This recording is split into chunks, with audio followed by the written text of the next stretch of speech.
My first business was actually recharge card and phone. Recharge card? Yeah, somebody scammed me of over $400,000.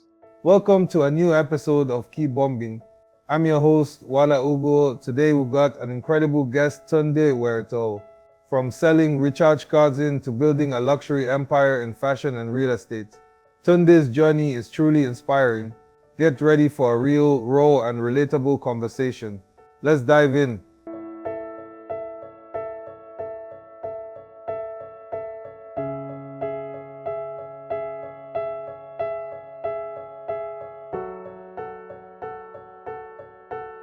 Hey, Mr. Tunde, thank you for doing the interview with us. And I hope you're having a lovely day. So obviously, we came to you today because of your beautiful stores, Wear It All. So we want to know the challenges you face while doing the business. We want to know the success. We want to know how you started. How did the name Wear It All come about? I mean, that was back then in the school. The name came up from the way I used to dress, and people always like, you guy, you just like to wear everything, you know. When I was trying to open my store, my friend just came up with the idea of like, you'll be Mr. Wear It All now, you and everything you they wear, so why don't you go with the name? And that just clicked to me, and just okay, let's do the name search if the name is available. And fortunately for us, the name is well available. And also there was a club then called Do It All, so it just clicked like we can actually use Wear It All. I opened officially my first store in 2007. So almost 18 years. Yeah, that was on St. Pimbas Road, Unilag, you know. So the lifestyle then was all about fashion. People want to drive good car, dress well and all that. So I just thought like, this place won't be a bad idea to start, you know. It's close to the campus, and this is where everything is happening. If you belong to Lagos or you know Lagos very well, then you know that is where everything always happens. And if anything is not about Unilag, nothing is happening. As far as it's for the youth, it's Unilag. Okay, so you went to Unilag as well? Yeah. Okay.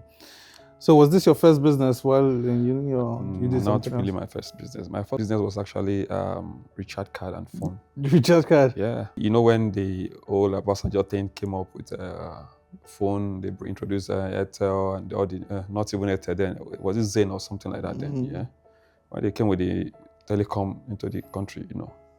So, I mean, it's first come, first serve, so you have to tap into it. It was a good business then. There's nothing like you loading your card on the app or something. Yeah. You're buying real recharge card to load in your phone. So I was doing SIM card, recharge cards, then a bit of phones and accessories, you know. So that was my first business, which when I eventually moved on, I've let the business to my brother. Okay. So which other businesses do you do apart from, you know, the SIM card and Wear It All? I'm involved in different businesses. Like my friends sees me as a very ambitious businessman. In short, they even make jest of me like, now everything you want to do. And for me, I'm a businessman. Anything that has to do with making profits, making money, I'm in for it. I sell cars. I do real estate, build and sell, residential homes, watches, the fashion and all that. Anything as far as you're making money. I mean, 100%. How do you go about sourcing products? Because, you know, there are so many fakes around. So how do you make sure that you don't get a fake product? From the beginning, I have a mindset in this business. I knew what I wanted. I know I don't want to do replica or fake anything. So even from when I did not have a visa, I went to someone who I see as a mentor, and he has always traveled to Italy to buy source for goods, and you know he's well established. He's been in the game for over 15 years at that time. You know, I went to and said I'm planning to do this, and unfortunately I don't have a visa to Italy. I need you to help me source for goods, and he agreed to. I mean, but the person played me, you know. I mean, I gave my first money to the person to help me get goods. So something happened. The person played me in the sense that he just packed the things that he has in the things he couldn't sell in the store, the things that are abandoned in the store, and packaged it for me and delivered that to me as things he bought from me from Italy. I didn't know at first. It was later that I got to know about it. Yeah. But how did you now overcome that? What can I do? When I knew it was too late and I couldn't do anything. I just let go. Today, I never confronted this person to discuss this. And I still see him as my mentor. We still talk. We are fine. So I just see that as part of the learning process.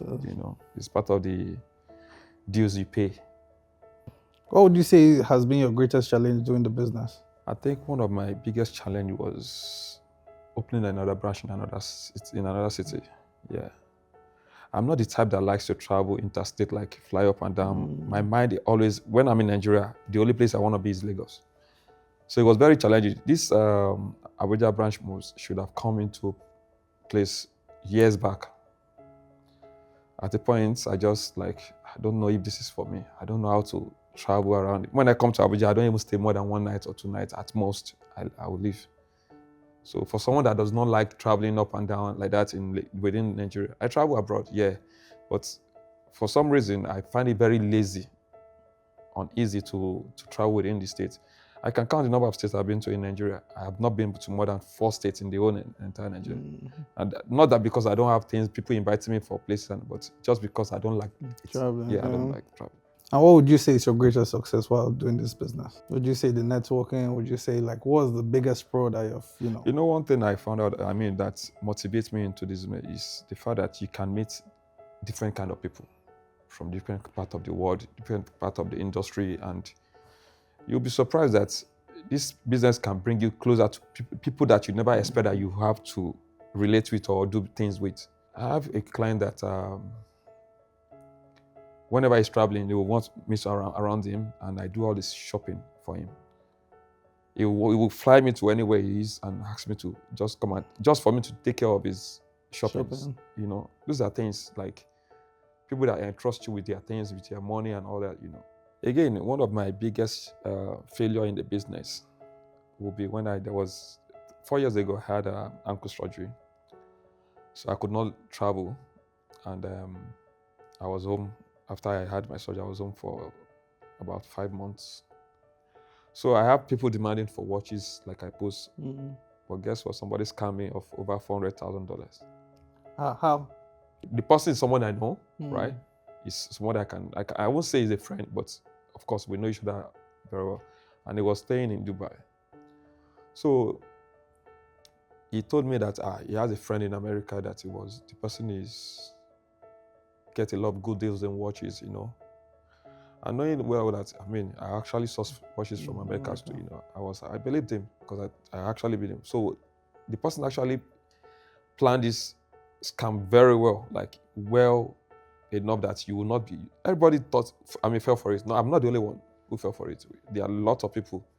But my own is just because, I resell, so it makes it, in bulk. Yeah, a lot, He will post watches and then refer you to this page, like this is the person that is selling it.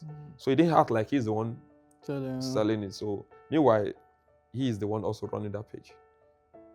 So this person in question, him and his wife were the one running this scam. So they will refer you to the page, and then the person will give you a price and everything. Meanwhile, of course, he knows if he tell me that he's the one selling, I don't trust him. So I will not deal with him because he has always been a dubious person. So the fact that you just said, he just referring you to a page of somebody in America, then it makes you believe it.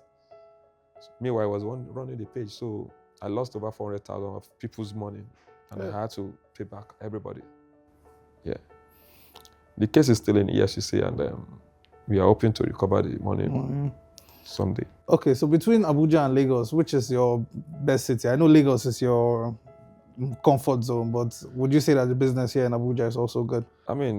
We thank God is picking up.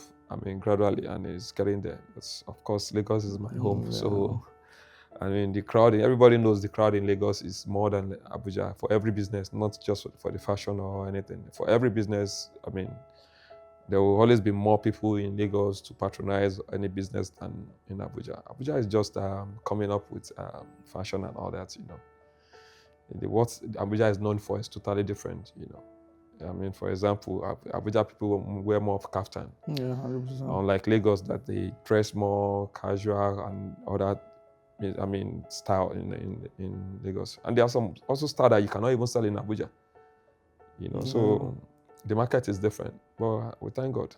We are not doing bad. So what advice would you have for the youth, people that look up to you and obviously want to join the business as well? The first thing is for them to be able to know the side of the business they want to really go into. Then again, they need to find a way to source for these things. If you think going into the Gucci shop to buy and then come to Nigeria and sell is what you're going to make money from, you are definitely making a big mistake.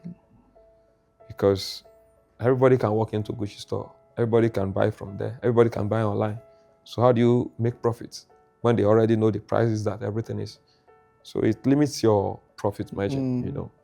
So you just have to find the right source where you can also be able to establish yourself and get at the wholesale price and be able to sell at retail price. Okay, there are a lot of people that obviously do the business, which you just mentioned, that, they source from different places. What makes Wear It All stand out? Honestly, we've been in this game for quite a while, you know, and this business is all about trust because people believe a lot. In short, people find it hard to shop in Nigeria because they want to.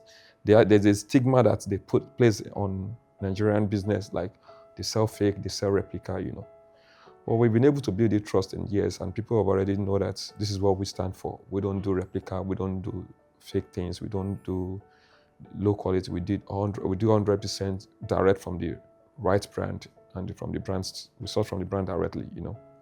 So it's all about trust. People want the good things, and we're giving them the quality and the good things they want. And for a very good price as well. Yes. So any 5-year plan, is there anything we're looking forward to? Is there any more car deals, more property, more Wear It All? Of course, we are not stopping. We want to make money, so we'll definitely continue to grow the business and see how we can also do bigger than what we're doing now. 100%. Thank you so much for sharing your experience with us. Thank you. Thank you, my brother. Oh yeah, and don't forget to keep bombing. See you all next time.